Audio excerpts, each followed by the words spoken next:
அடுத்து வந்து என் அப்துல் ஹலீம் ஊர் இல்லை ஊரை காணும். அப்துல் ஹலீம் என்பவர் வந்து கேட்கிறார், என்ன கேட்கிறாருன்னா, கிறிஸ்தவர்களுடனான விவாதத்தில் எந்த விவாதத்தை சொல்றாருன்னு கேட்டா, அந்த சாக்சி இந்த சான் குரூப்னு சொல்றாங்கல்ல, அவங்களோட பைபிள் இறைவேதமாண்டு ஒரு விவாதம் பண்ணணும். அப்புறம் குரான் இறைவேதமாண்டு ஒரு தலைப்புல விவாதம் பண்ணணும்.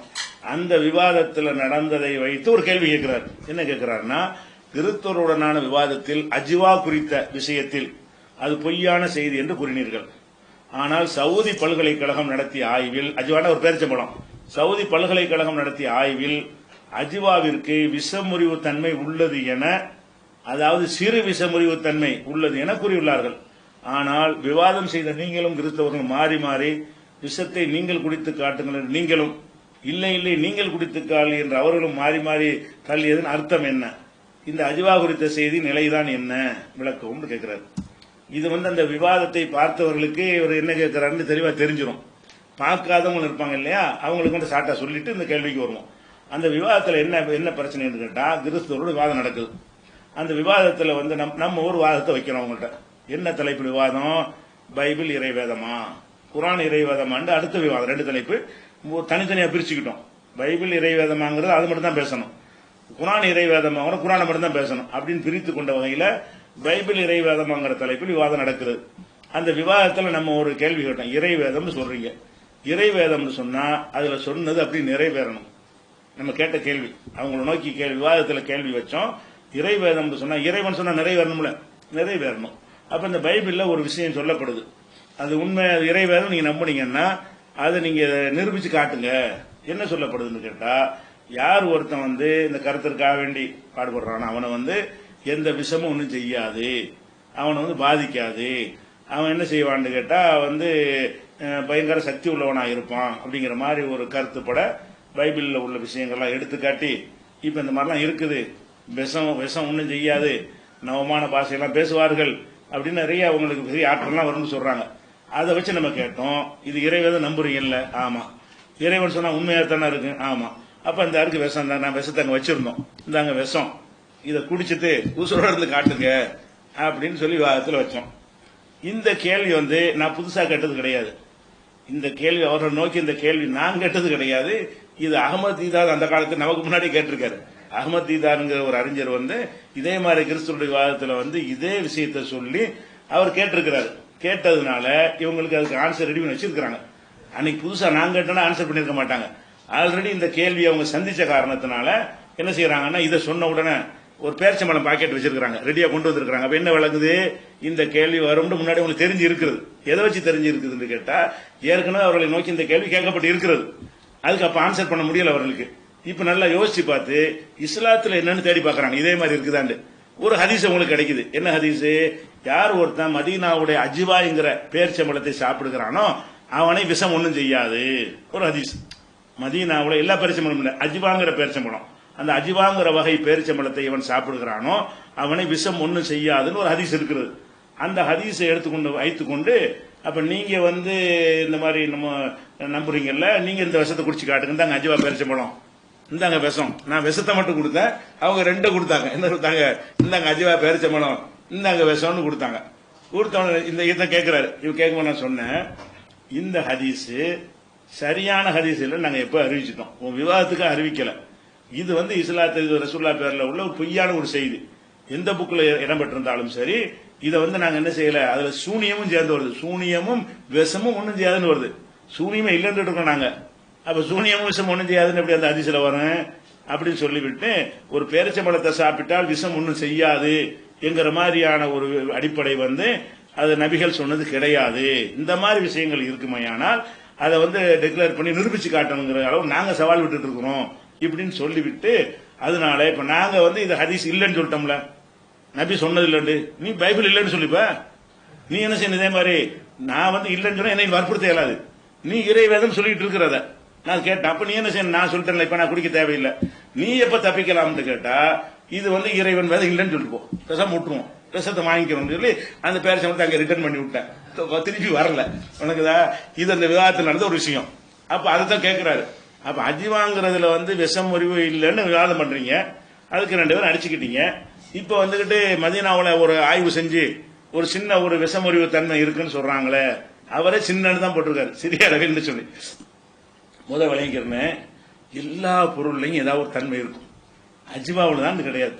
கோதுமை டெஸ்ட் பண்ணா கூட சின்ன அளவுக்கு விஷமுறிவு இருக்க மாட்டேன் இருக்குதுல. எந்த ஒரு பொருளையும் அல்லாஹ் உணவுல பலவித சக்தி அல்லாஹ் கொடுத்திருக்கிறான். ஒவ்வொரு உணவுலையும் அதுல ஒரு கால்வாசி உணவுல மருத்துவம் சார்ந்த நன்மைகள் அதுல இருக்கத்தான் செய்யும். 25% உணவை எடுத்துக்கொண்டு எந்த ஒரு கூடத்தில் நீங்க சோதனை பண்ணாலும் அதுல என்ன இருக்கு, அதனால சொல்றான் இந்த உணவு அதுக்கு நல்லது, அந்த உணவு இதுக்கு நல்லது சொல்றான். மருத்துவம் தானே அது. இந்த உணவை நீங்கள் சாப்பிட்டால் உங்களுக்கு இந்த வகைக்கு நல்லது, உருளைக்கிழங்கு சாப்பிட்டால் இப்படி நல்லது, தக்காளி சாப்பிட்டால் இதுக்கு நல்லது, கருவேப்பிலை சாப்பிட்டால், புதினாவை சாப்பிட்டால், மல்லியை சாப்பிட்டால் நல்லதுன்னு அதை சொல்றான். இருக்கவே தானே சொல்றான். மருத்துவம் இல்லைங்கிற விஷயத்தை யாரும் மறுக்கவே இல்லை. மருத்துவம் எல்லாத்திலையுமே மருத்துவ குணம் இருக்குது. எல்லாத்திலையும் இல்ல, ஒரு அதிகமான உணவுகள்ல மருத்துவ குணம் இருக்குது. அஜ்வானா ஒண்ணுமே இல்ல, மண்ணு நாங்க சொல்லிட்டு இருக்கோம். அதுலயே இருக்குதான் செய்யும். பொதுவா பேரிச்சம்பழத்திலே அது ஒரு எக்ஸ்ட்ரா சக்திகள் உள்ள பழம் தான். அது இருக்கிற பழங்கள்லயே பேரிச்சம்பழத்துல அயன், இரும்பு சத்து எல்லாமே கூடுதலா இருக்கிறது. அந்த ஹீமோகுளோபின் குறைஞ்சா பேரிச்சம்பழம் சாப்பிட்டாங்கன்னா அவங்களுக்கு ரத்தத்துல அந்த சிவப்பணுக்கெல்லாம் என்ன செய்யும், வெள்ளையணுக்கெல்லாம் அதிகமாகும் என்றெல்லாம் கண்டுபிடிச்சு சொல்றாங்க. அதையெல்லாம் நம்ம மறுக்கல. பேச்சு என்னன்னு கேட்டா, விஷம் ஒன்னும் செய்யாது, இதான் அடிப்படை. விஷம் ஒன்னும் செய்யாதுன்னு சொன்னா மைல்டா இருக்கிறதெல்லாம் வச்சுக்கிட்டு பேச இயலாது. அப்படி நூத்துக்கணக்கான பொருளை கொண்டாந்து காட்டுவாங்க. விஷம் செய்யாதுன்னு நீங்க சொன்னீங்கன்னு சொன்னா, இப்ப அந்த ஒரு கேட்டாங்களா அந்த கேள்வி, அந்த கேள்வி நாளைக்கு நீங்க சந்திப்பீங்க. அப்ப என்ன செய்யணும், இதுக்கு எப்படி நீங்க பதில் சொல்லுவீங்க? லேசா இருக்கிற பேச்சு இல்ல. விஷம் குடிச்சா ஒன்னும் செய்யாது. அதுல ஹதீஸ் வாசகம் என்ன வருதுன்னா, அந்த அரபி மூலத்தில் வர்ற வாசகம் எப்படி வருதுன்னு கேட்டா, லம் எவ்வளோ மன் தசப்பக குள்ள யோமின் சபா தமராத்தின் அஜிபத்தன், யார் ஒவ்வொரு நாளும் காலையில 7 அஜ்வா பேரிச்சம்பழத்தை சாப்பிடுகிறாரோ, லம் யல்துர்ரஹு ஃபீ தாலிகல் யௌமி சும்முன், அந்த நாளில் எந்த விஷமும் அவனுக்கு தீங்கு செய்யாது. காலையில ஒரு 7 பேரிச்சம்பழம் சாப்பிட்டாங்கன்னு சொன்னா எந்த விஷமும் ஒன்னும் செய்யாது, எந்த விஷமும் ஒன்னும் செய்யாது இருக்குது. அப்படிங்கிறதுக்கு நீங்க ஆன்சர் பண்ணணும். அதுலயும் கொஞ்சம் ஏதோ இருக்குன்னா ஏதோ இருக்கணும், ஹதீஸ்ல இருக்கு. அப்படி அதில் ஒரு சிறிதளவு இருக்குது அப்படின்னு ஹதீஸ்ல இருந்தா நீங்க பேசணும். ஹதீஸ்ல என்ன இருக்குன்னா எந்த விஷயம் ஒன்னும் செய்யாது இருக்குது. அப்ப நம்ம என்ன செய்யறோம், இது ஹதீஸ இல்லைன்னு சொல்லி இந்த கிறிஸ்தவர்கள் விவாதத்துக்கு முன்னாடி நம்ம மறுத்து இருக்கிறோம். அதை பத்தி முஸ்லிம் சமுதாயத்தில் உள்ள இந்த வேற வேற கொள்கை உள்ளவங்க எல்லாம் எதிர்கேள்வி நம்மள்ட்ட கேட்டாங்க. அவங்களுக்கு நம்ம சவால் விட்டோம், இந்த மாதிரி விஷயங்களை ஆன்மீக விஷயங்களை அப்படி நம்பணும். இந்த தஸ்பீஹ் செஞ்சால் இந்த நன்மை கிடைக்கும், இதை செஞ்சால் அது கிடைக்கும் ரசூலுல்லாஹ் சொல்றாங்கன்னு வைங்க. இதை டெஸ்ட் பண்ண இயலுமா, இதை சோதனை பண்ண இயலுமா? சோதனை பண்ண இயலாது. இதை திண்டா இது கிடைக்கும்னா சோதனை பண்ணணும். ஏன், இது ஆன்மீகம் கிடையாது. இதை சாப்பிட்டா இது கிடைக்கும் அப்படின்னு சொன்னா அது கிடைக்காதுன்னு பார்க்கணும்ல. பார்த்து இல்லைன்னு ஆகிட்டாங்கன்னா அப்ப ரசூலுல்லாஹ் பொய்யாயிருமே. நீங்க அதை ஹதீஸ்னு சொல்லி நம்பிக்கொண்டு ஒருத்தன் விஷத்தையும் குடிச்சுட்டு பேரிச்சம்பழத்தின் விஷத்தையும் செத்து போயிட்டான்னா அப்ப அந்த ஹதீஸ் நிலை என்ன ஆகும்? அப்ப என்ன செய்யணும், அது நீங்க நம்புறதுன்னு சொன்னா கொண்டா குடிக்கிறேன்னு சொல்லணும். நம்ம கேட்டோம், இது நம்புறிய இப்படி இருக்குமா? விஷத்துல எல்லாத்தையும் முறிக்கக்கூடிய தன்மை, எல்லா விஷத்தையும் எடுக்கக்கூடிய தன்மை ஒரு பேரிச்சம்பழத்துல அல்லாஹ் கொடுத்திருக்கிறானா? அல்ல விஞ்ஞானிகள் ஆய்வு செஞ்சு விஷமுறிவுக்கு அது பேரிச்சம்பழத்தை நீ அஜ்வா பழத்தை பயன்படுத்திக்கொண்டு அப்படி ஏதாவது சொல்லி இருக்கிறாங்களா? இவ்வளவு சொன்ன பிறகு கூட ஆராய்ச்சி பண்ணி அல்ல அரபு நாட்டு ஆஸ்பத்திரியிலையாவது என்ன செஞ்சிருக்கேன், இனிமேல் விஷம் கொடுத்து யார் வந்தாலும் 7 பேரிச்சம்பழத்தை கொடுத்து விடுங்கள் என்று சொல்லி அப்படி ஏதாவது செய்யறான்னு சொல்லி இருக்கிறானா? இல்ல. அதுல என்ன இருக்குன்னு ஆராய்ச்சி பண்ணும்போது சின்ன அளவுல விஷமுறிவு தன்மை இருக்குன்னு அது மறுக்கவே இல்லை. அந்த மாதிரிலாம் இருக்கும். அதுல மட்டும் இருக்காது, எல்லாத்திலும் இருக்கும். அது இந்த ஹதீஸ் சரிங்கிறது பொருந்தாது. நம்ம கேட்டோம், குடிச்சு காட்டுன்னு கேட்டோம். அது குடிச்சு காட்டுன்னு கேட்கறிய, நான் எங்களுக்கு கஷ்டத்தை தர்றிய, எங்களை சிரமத்துக்குள்ளாக, ஏன் சிரமம்? இந்த நம்புறிய ஒண்ணு சிரமம், அல்வா மாதிரி திங்க வேண்டியதானே? எங்களுக்கு தான் அது விஷம், உனக்கு விஷம் இல்லையே. நாங்க எங்களுக்கு சொல்ல பரவாயில்ல, நீ தான் சொல்ற ஒண்ணும் செய்யாது, ஒண்ணும் செய்யாத ஒன்ன உனக்கு குடிக்க சொன்னா சிரமம்னு நினைக்கிற, சந்தோஷமா போக வேண்டிய. இதான் பதில். அவங்க என்ன பதில் சொல்றாங்க, இந்த ஹதீஸ் சரின்னு வாதிடக்கூடிய நம்ம சமுதாயத்தில் உள்ள ஆட்கள் இந்த மாதிரி செய்யறாங்க. அப்ப முள்ளு தைத்தால் கூலி கிடைக்கும் இருக்கிறத அப்படின்னு சொல்லி இதுக்கு என்ன அர்த்தம்னா, நம்ம அதான் என்ன செய்யணுமா, விஷத்தை குடிச்சா தான் வருமா. விஷத்தை நம்மளா போய் விஷத்தை ஏத்திக்கிற கூடாது. நம்ம பெருசாக சாப்பிட வேண்டியது. தற்செயலா நம்ம ஏதாவது பாம்பு கடிச்சிருச்சுன்னு சொன்னா உணவு ஒன்று நினைச்சிட்டு விஷத்தை சாப்பிட்டா அப்பதான் வேலை செய்யுமே தவிர, எப்படி இல்ல நம்மளா நீங்க பர்பஸா திங்க சொல்றீங்க. அது நீங்க வேணும்னு பழத்தை சாப்பிட்டு விஷத்தை குடிக்க சொல்றீங்க, அப்படி செய்யக்கூடாது. அப்ப பேரிச்சம்பழத்துக்கு அது கூட தெரியுமா? அப்ப இவன் வேணும்னு குடிக்கிறானா? அத சோதி. பேரிச்சம்பழத்துக்கு சக்தி இருக்குங்கிற, பேரிச்சம்பழ சக்தி இருக்குன்னு சொன்னா வேணும் நினைச்சுக்கிட்டு செஞ்சாதான் வேலை செய்யும். ஒரு பொருளுடைய சக்திங்கிறீங்க, ஆன்மீக விஷயத்துக்கு அப்படி சொல்லலாம். பொருளுக்கு சக்தி இருக்குன்னு சொல்லும் போது ஒரு விஷம் இருக்குங்க, அது குடிக்க போறான், இது நம்ம கொன்றும் நினைச்சுக்கிட்டு குடிச்சாதான் கொல்லும். கொள்ளாது நினைச்சு குடிச்சா கொள்ளாதுன்னு நீங்க ஒத்துக்குருவீங்களா? அதுக்கு அந்த அறிவுலாம் அதுக்கு இருக்குதா? நீ என்ன நினைக்கிறங்கிறவருடைய வேலையா? அப்ப பேரிச்சம்பளம் தான் அது. அந்த பேரிச்சம்பளத்தை சாப்பிட்டால் நீ நீனா விஷம்ங்கிற விஷம் தான். நீனா விஷத்தை சாப்பிட்டாலும் அதான் ரிசல்ட். வாயில ஒருத்தன் ஊத்தி விட்டாலும் அந்த ரிசல்ட் தான். ரெண்டையும் கண்ட்ரோல் பண்ணணும். அப்பதான் பேரிச்சம்பளத்துக்கு அந்த சக்தி இருக்குன்னு வரும். அந்த பேரிச்சம்பளம் இப்ப என்ன ஆகும்னு கேட்டா, இதை நெசம் நம்பி வேணா விளங்காத ஒருத்தன் அது அஜ்வா பழம் தின்றுபிட்டு விஷத்தை குடிச்சுட்டானா, நீ இதெல்லாம் மக்கள்கிட்ட சொல்லி நல்ல அதிகமா பரவி போன பிறகு ஒருவன் என்ன செய்வான், இந்த மாதிரி இருக்கு சாக மாட்டோம்டா கூட்டம் எட்ரா விஷத்தை எட்ரா பேரிச்சம்பளத்தை அப்படின்னு அவனா போயிட்டான்னா அதான் இல்லைன்னு ஆகுதுல. இதை சொல்ல ரசூல்லா வரல.